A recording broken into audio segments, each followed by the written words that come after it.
Mesdames, Messieurs, bonsoir, bienvenue à cette grande édition d'information sur la télévision Labari. La presse nigérienne commémore ce jour 30 novembre 2016 la 3e édition de la Journée nationale de la liberté de la presse. Le thème retenu cette année est 6 ans de dépénalisation, quel bilan? C'est la ministre de la Communication qui a présidé la cérémonie. Le compte-rendu de Nafissa Zakou et Aboubakar Souley. 6 ans de dépénalisation, quel bilan? C'est sous ce thème que la presse nigérienne a célébré cette journée nationale de la liberté de la presse édition 2016. Occasion pour le président du conseil d'administration de la maison de la presse de rappeler la place qu'occupe le Niger dans le classement mondial en matière de liberté de presse. Le choix de ce thème n'est pas fortuit, même si par ailleurs certains diront qu'il est trop tôt pour parler d'un bilan après seulement 6 ans de pratique. En effet, l'analyse des différents rangs occupés par le Niger dans les 6 derniers classements de Reporters sans frontières sur la liberté de la presse, qui depuis le classement 2011-2012 où le Niger a fait un bond spectaculaire, passant de la 104e à la 29e place, soit 75 places de gagné, une prouesse due essentiellement à l'effectivité des libertés dans notre pays, au cadre législatif favorable à l'exercice de la profession, mais aussi au message fort livré par les autorités qui s'engageaient à promouvoir la liberté de la presse et la promotion des journalistes dans l'exercice de leur métier. Mais un an seulement après, le classement honorable évoqué plus haut, le Niger s'est malheureusement retrouvé dans le classement 2013 à la 43e place, soit une perte de 14 places. Du fait, selon Reporters sans frontières, de l'irresponsabilité de quelques journalistes tentés d'abuser de la liberté qui leur est accordée. Puis en 2014, c'est l'État qui était en cause dans le recul accusé par le Niger du fait des interpellations répétitives des journalistes à cause de leurs opinions. Au menu de cette journée, des échanges et débats sur des thématiques autour du thème central. La présente journée s'inscrit dans cette dynamique, avec un accent particulier sur le bilan de 6 ans de dépénalisation, des échanges et débats sur les thématiques autour de ce thème central seront animés dans un cadre participatif et une atmosphère de confraternité afin de dresser la véritable cartographie de l'exercice effectif de la liberté de la presse dans le contexte nigérien avec ses atouts et ses faiblesses. À l'occasion toujours de cette journée, des prix seront décernés aux meilleures œuvres journalistiques dans le domaine de l'audiovisuel et de la presse écrite. En outre, des distinctions seront décernées à des vétérans du secteur et autres personnalités pour leur précieuse contribution à la promotion et à la liberté et à l'émergence d'un secteur qui sait toujours s'adapter au contexte sociopolitique et culturel de notre temps afin de mieux accompagner les actions du pays. C'est par une visite des stands des différents organes de presse de la place par le ministre de Titel qu'a pris fin cette cérémonie de lancement des festivités entrant dans le cadre de la célébration de la 3e édition de la Journée nationale de la liberté de la presse. À l'occasion de la célébration de cette 3e édition de la Journée nationale de la liberté de la presse, nous avons recueilli les appréciations des hommes des médias. Nous y reviendrons au cours de ce journal. Cérémonie officielle de remise d'équipements informatiques et bureautiques et de matériel roulant au ministère de la Promotion de la Femme et de la Protection de l'Enfant. Un don de l'UNICEF d'une valeur de plus de 126 millions de francs CFA pour renforcer la capacité de prise en charge des enfants victimes de négligence, abus ou exploitation. Suivez le compte-rendu.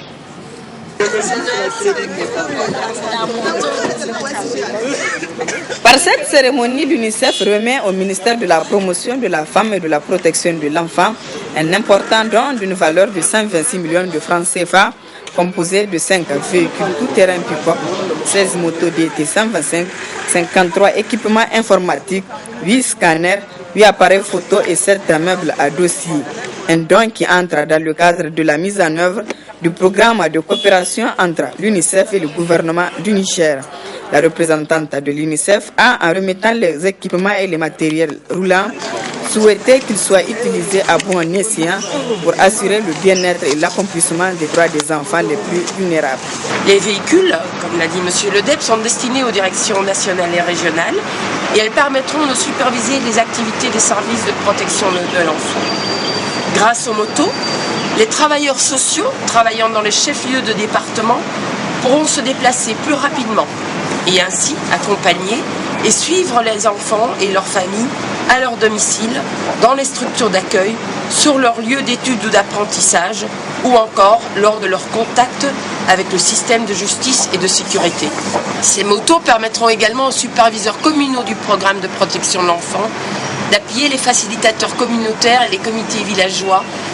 Enfin, l'utilisation des ordinateurs et du matériel informatique facilitera la communication et améliorera la collecte, la transmission, l'analyse et la dissémination des données sur les activités réalisées et les enfants assistés.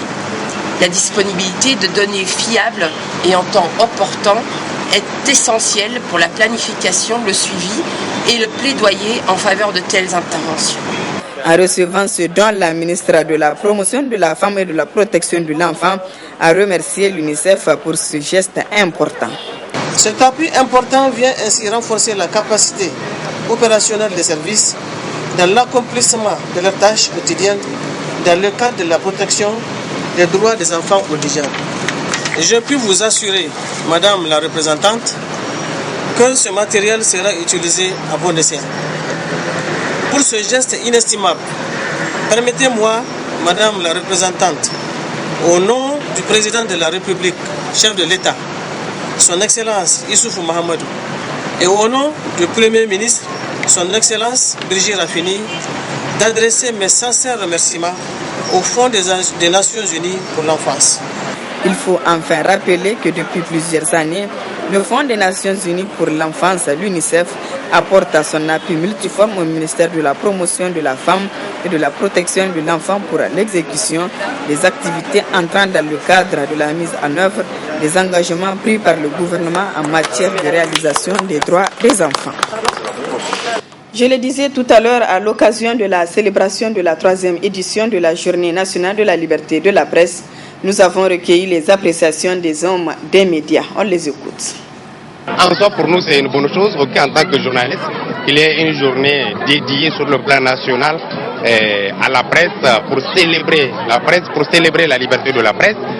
À côté de ça, peut-être la cérémonie qui est organisée aujourd'hui, c'est une bonne chose, mais pour moi, vraiment, c'est un aspect folklorique. Je considère que ça ne va pas beaucoup servir le journaliste, le reporter qui est sur le terrain. Alors qu'ici, c'est de lui qu'on parle. C'est celui-ci qui se réveille, qui se déplace pour aller travailler, collecter, traiter, diffuser l'information au profit du public. Il y a des questions beaucoup plus urgentes qu'on aurait dû prendre en compte, que peut-être de s'intéresser vraiment au folklore. On aurait pu créer les conditions de l'amélioration des conditions de vie des journalistes. Aujourd'hui, les politiques ne parlent même pas de certaines de ces questions-là, où ces questions sont totalement oubliées, sauf que ce n'est pas à l'occasion de cette journée. Ça fait un bon moment qu'on n'a pas parlé de la question de la convention collective de la presse, qu'on n'a pas parlé de la question de la loi sur la publicité. Il a fallu l'occasion se présente pour qu'on en parle. Mais ce qui veut dire que c'est un dossier qui a été mis dans le tiroir et qui n'est pas vraiment à l'ordre du jour des autorités. Aujourd'hui, nous sommes donc à la 3e édition. Mais c'est aussi la première édition organisée par la Maison de la Presse. C'est donc ça l'innovation. En tout cas, on ne peut que se réjouir. C'est une occasion pour les journalistes de se rencontrer, d'échanger. Et surtout, les journalistes travaillent dans des médias différents. Chaque organe ou chaque journaliste pourra voir le fonctionnement de l'autre entreprise de presse. Ça, c'est vraiment un avantage que j'apprécie vraiment. C'est bien que la Maison de la Presse puisse s'approprier complètement l'événement.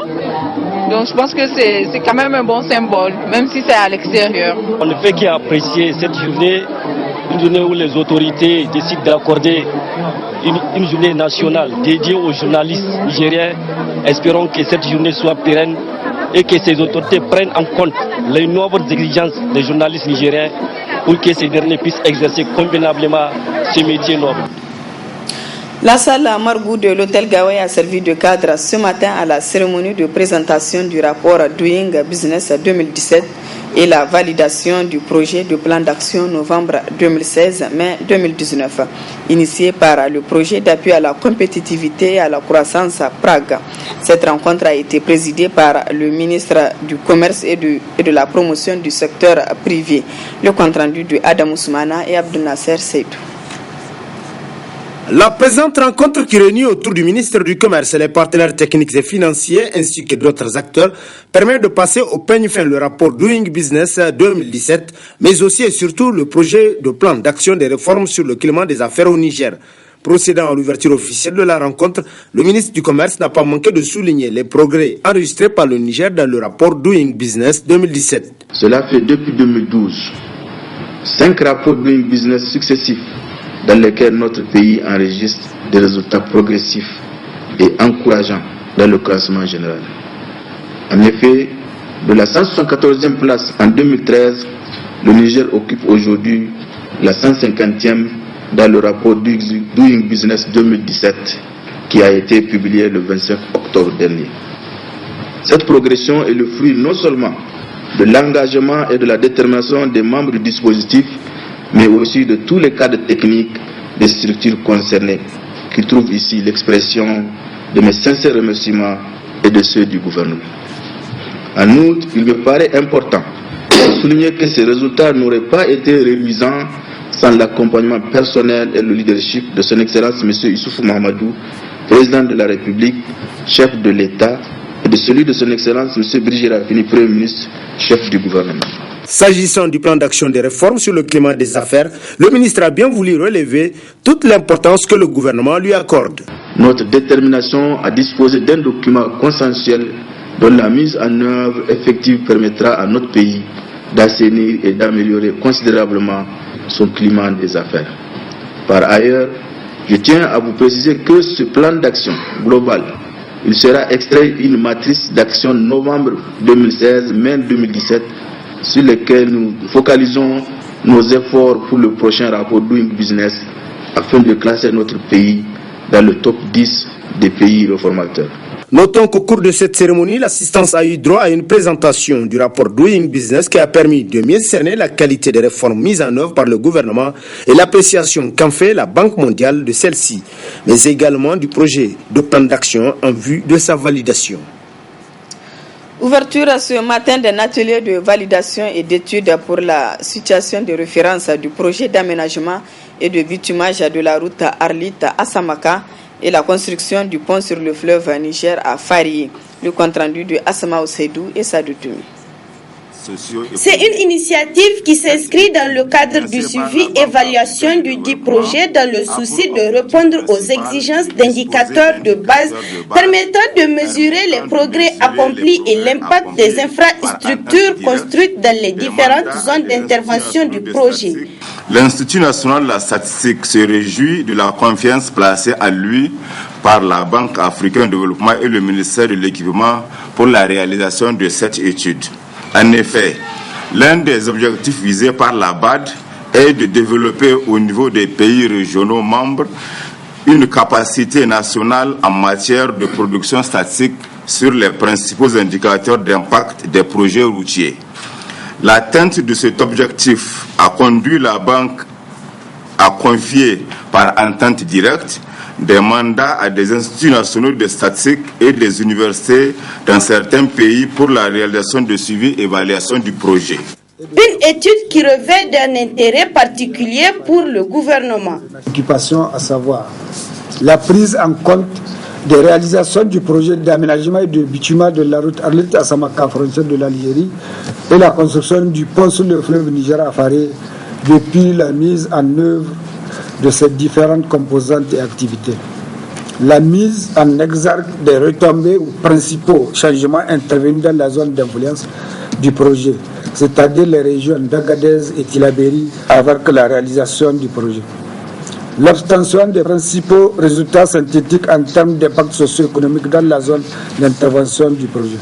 C'est pour dire que ce projet tient beaucoup aux plus hautes autorités de la 7e République, au premier rang desquelles son Excellence El Hadji Issouf Mohamed, président de la République, chef de l'État, et son Excellence M. Birji Rafini, Premier ministre, chef du gouvernement. Un projet qui, une fois concrétisé, contribuera sans doute à une amélioration des conditions de vie des populations de la zone bénéficiaire de ces infrastructures modernes de développement. Les agents des collectivités territoriales n'en démordent pas quant au paiement de plusieurs mois d'arriérés de salaire. Pour preuve, ils entament à partir d'aujourd'hui une grève de 72 heures avec cette fois-ci en médiation quelques députés au titre de la région de Niamey. Le reportage est de Ousmane Sidikou et Halidou Bourema. Coins et recoins de l'hôtel de ville de Niamey pris d'assaut par les agents des collectivités territoriales. Le pied du grue, c'est celui pour le paiement de plusieurs mois d'arriérés de salaire, d'où la justification d'un tel remue-ménage. Donc c'est une grève de 72 heures. Et c'est suite à un paiement de 5 mois d'arrêt de salaire. Donc vous avez bien vu et vous avez bien dit que ça fait la énième fois. Jusqu'à présent, ils n'ont pas eu vraiment les solutions. Et ça continue. Aujourd'hui, heureusement que le président est venu devant vous, vous l'avez vu. Donc il a voulu entretenir les gens par rapport au problème avec les trésors qui ne veut pas débloquer l'argent. D'ayant leur prêté une oreille attentive, les explications du maire central semblent n'avoir nullement pas convaincu quelques députés nationaux appelés à la rescousse. Il doit s'assumer parce que c'est des travailleurs qu'il a fait travailler pendant plusieurs mois. Normalement, c'est lui qui doit avoir les voies et moyens pour trouver vraiment les salaires. Et malheureusement, jusqu'à présent, ils sont en train de nous regarder en chien de faïence. Donc c'est pourquoi, pour la énième fois aujourd'hui, nous avons déposé aussi ce préavis de grève.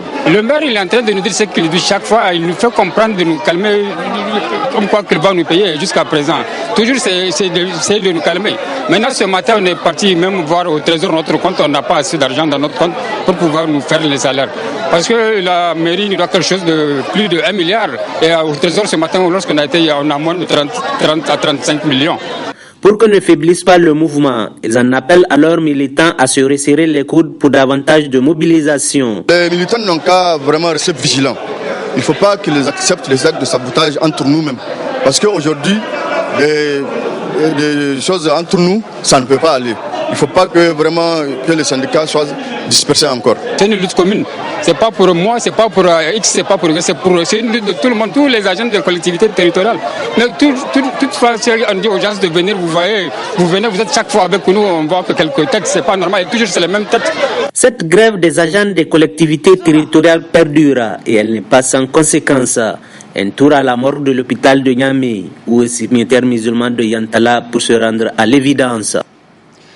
Clôture cet après-midi des assises du 4e congrès ordinaire du syndicat national du personnel de l'information statistique SYNPIS. 2 jours durant, il a été question de dresser le bilan de l'exercice du mandat du bureau sortant et bien d'autres aspects abordés par les participants. Un nouveau bureau en est issu de ce congrès. Clap de fin sur les assises du 4e congrès ordinaire du SYNPIS, le syndicat national du personnel statistique. L'épilogue de 2 journées d'intenses travaux qui consacrent la mise en place d'un tout nouveau bureau prêt à relever le défi. En somme, un passage de témoins réussi. Certes, beaucoup de progrès ont été faits en matière de formation et gestion de carrière des agents de l'INS. Garantir la mise en œuvre du plan de formation et de gestion des carrières des agents de l'INS est une question primordiale pour le ben entrant. Nous avons aussi entendu l'appel à la réalisation de la cité INS. Cependant, nous tenons à remercier l'ensemble de tous les délégués venus des horizons divers pour ce 4e congrès. Nous tenons à remercier le bureau sortant pour la bonne organisation de ce 4e congrès. Nous profitons également de cette occasion pour rendre hommage à tous les anciens SG qui nous ont précédés pour la lutte noble qui a été menée.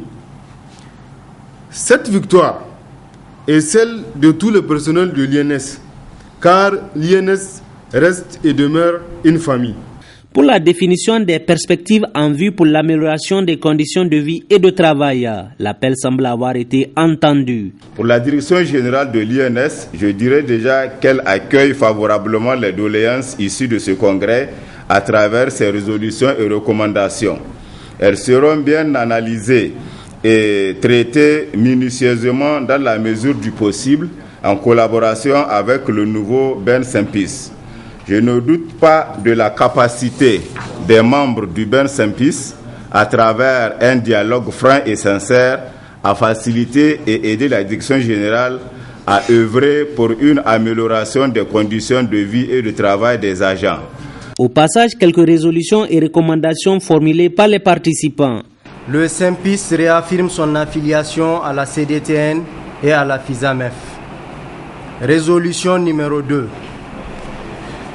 Le Saint-Pis exige le respect des textes en vigueur dans la gestion de l'INS, la mise en application de la nouvelle grille salariale et indemnitaire adoptée par le conseil d'administration à Tillabéri le 30 décembre 2014.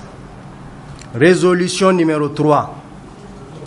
Le 4e congrès ordinaire du Saint-Pis engage le Ben à veiller au plein exercice des attributions syndicales, déclencher le processus d'acquisition d'un siège du Saint-Pis. Satisfait donc de part et d'autre à l'issue de ces 2 jours de travaux de ce congrès ordinaire du Saint-Pis, avec à la clé pour porter haut la production de l'information statistique, de nouvelles orientations. Voilà, mesdames, messieurs, ici donc s'achève ce journal. Merci à vous de l'avoir suivi et excellente soirée.